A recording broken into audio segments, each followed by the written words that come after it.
So, keeping that in mind, that I decided to make some blankets, quilts and throws. I also was watching YouTube videos, which I've never done before, on knitting, on crochet, on construction. And as I was making things, it came to mind that I was starting to find connection with some of the YouTubers that I was following. And one of the first YouTubers that I watched and followed a couple of years ago was Sarah from the Netherlands, and her podcast, as many of you will know, is It Is a Sarah, and I watched her podcast very regularly, and I just loved her. She was a teacher too in her past life, and I just loved her sensibility. I loved her humour. I loved how she was still learning to use English, trying to find the right English words, and I do love languages myself. So and I speak a number of languages, not fluently, but I do love languages. So I just loved her vivacity, and I decided I wanted to make a blanket that sort of encapsulated her essence. And then moving on from that, I made a few others on other YouTubers as well. And the idea was first to gift that to her, just based on her joy that she gave me. But also I had an idea in my head, which I proposed to her and a couple of other people on YouTube, that I would make the blanket in honour of her, but also use that blanket to sell for charity. 100% to charity, not to me. Even though they're my yarns and fibres that I have here, I wanted to give something back in this life, so I did. And this was the first blanket that I made, based on It Is a Sarah. I'll show you this one.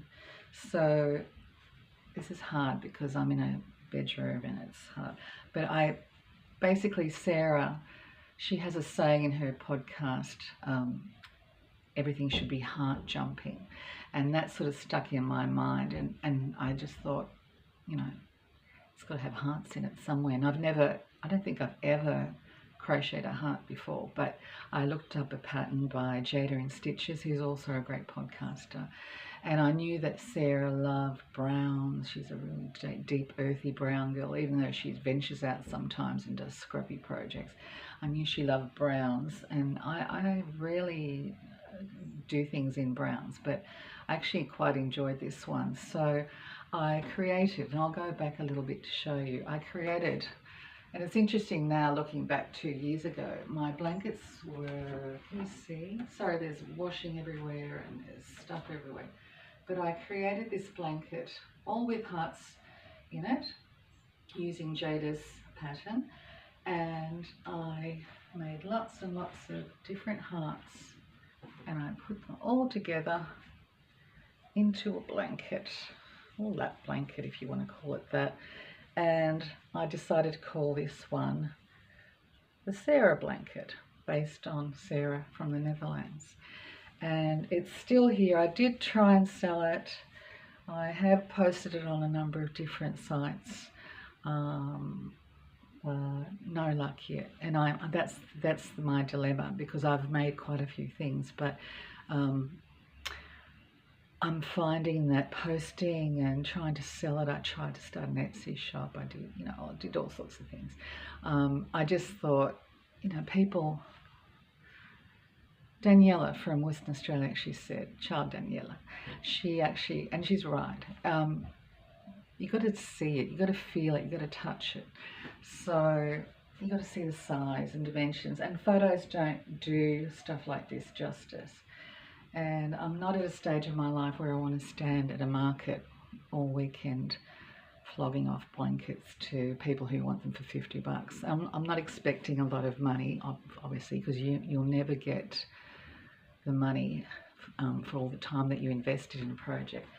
But I did want to make things that I could sell and give to charity, and I knew, based on my experience and based on the people that I'm supporting now, I know that $50, $100 $500 would, not saying this would be $500, but I'm just saying it's a lot of money in different countries, and it will help a lot of people in the long or short term, depending on what their needs are. So that was the first one, based on It Is a Sarah. So I like that idea that I could create a blanket based on a person that I admire and respect, and that was the first one that came to mind. So It Is a Sarah blanket. So I just popped that to the side, and then I decided, all right, I can spend all my money. I'm not teaching, not this year. I haven't even taught anymore. I'm still registered, but I'm finding now with circumstances in our lives that it's not that easy to go out there and teach anymore. Sometimes I'm needed here, so, and I want to do my own things, but I also have responsibilities, and I want to help others in our family.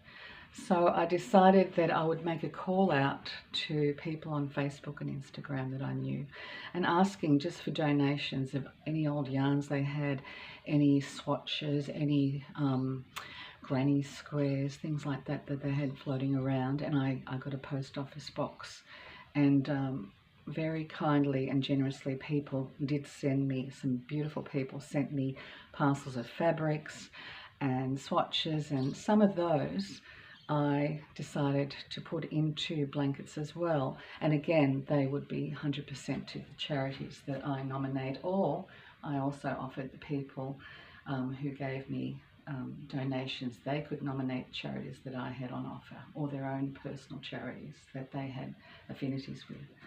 So this was an example, I don't know if you can see, this was an example of not only my squares that I had lying around or I made, but also people gave me things.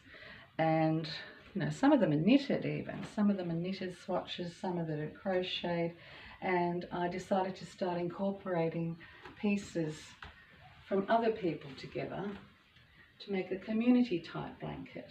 That's another small lap blanket, and it's really interesting looking back in the 2 years that I've been doing this, how the sizes are getting bigger and bigger and bigger. I mean, this is nice just to throw on your lap, obviously, but I'm noticing as I'm making more, I'm getting bigger.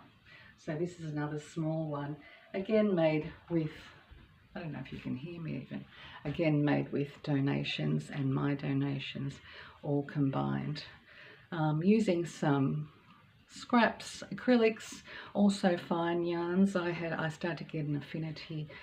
I got a taste for really beautiful yarns, and I was still working then, and I would sometimes go out and order, you know, really nice Labiana May, beautiful Amy's Morganite, or Yellow Brick Road, or then I found another supplier near me, Julie from Little Willie Makes in Hastings, which I haven't even gone to yet because, you know, it's only down the road, but I could, but I haven't, because I'm a homebody, and also I just want to get on with things, and I know that if I go into a store like that, I'll probably buy too much, or I'll buy things that I'll feel a bit overwhelmed with all the choices. So I like to plan, I like to think out what colours I might need right before I even go into a store like that. So I used to love going to yarn stores, but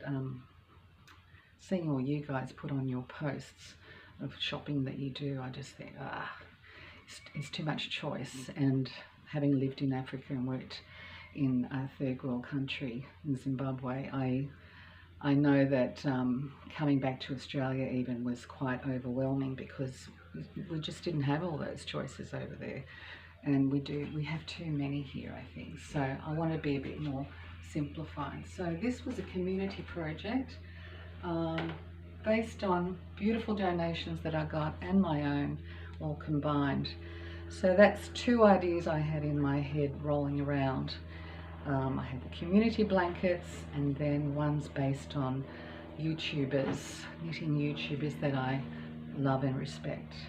I'm just going to show you one more, another YouTuber that who has become a lovely virtual friend, I guess you call it. I sound like a bit of a loser, don't I? But she really is a cool chick, and her name is Jana from Finland. I just watched her before, but I'm thinking of Inga now. But Jana, you know Jana from Finland, and she's a pretty cool chick. She lives out in the forest with her husband and 2 kiddos, and she makes amazing things too. And there's so many others. There's others, don't you worry. But her vivacity and her love for life, and she also has a serious side. She knows that this world is pretty screwed up, and she speaks about it from time to time, and we all need to speak up from time to time about the atrocities going on in the world, and we can't just stick our heads in the sand. You know that. We know that. But Jana has this love for neons and pinks and brights, which not really my thing, but I decided to create the Jana blanket. And again, I was going to send it to her and give it as a gift, but I threw the idea at her too, and she liked it. We still haven't sold it yet, obviously, but I thought that I would create this Jana blanket, and again, using really nice, it's so nice to work with really special fibers, like with cashmere, and like this is Maximu yarn.